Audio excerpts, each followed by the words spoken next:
the shadow. My grandfather, whom everyone called Bade Thakur, passed away last month. He was a stern, mysterious man with eyes that always seemed to be looking at something or someone standing right behind you. After his funeral, I went alone to his ancestral, fortress-like mansion to pack away his belongings. The first night, the empty chair. It was midnight.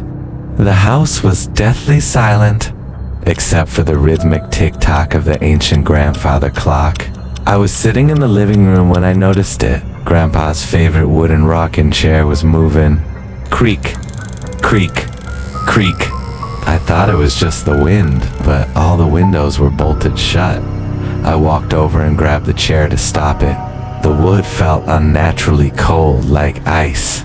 As soon as I turned my back, the chair began to rock violently, as if someone had slammed their weight into it in a fit of rage.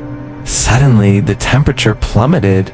I could see my own breath frosting in the air. The second night, behind the wall. The next night, I heard a scratching sound coming from his bedroom.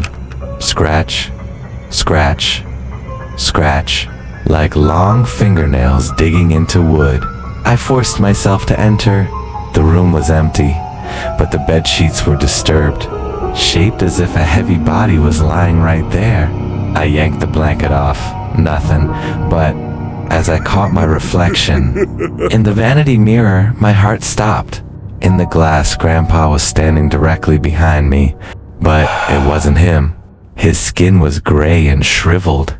His eyes were milky white voids, and his jaw hung open so wide it looked unhinged. I spun around. No one was there, but on the floor, wet, muddy footprints appeared out of thin air, walking from the bed directly toward where I stood. The final encounter, the voice. On the third night, just as I was about to flee, I heard his voice coming from the basement. It was that same deep, rumbling growl I remembered from my childhood. "Son, come here. Help your grandfather." Terrified, I followed the voice. In the center of the dark basement sat an old, heavy iron trunk. The voice was coming from inside. With trembling hands, I unlatched the lock and threw it open. There was no person inside, only an old, framed photograph of Grandpa. But the photo had changed.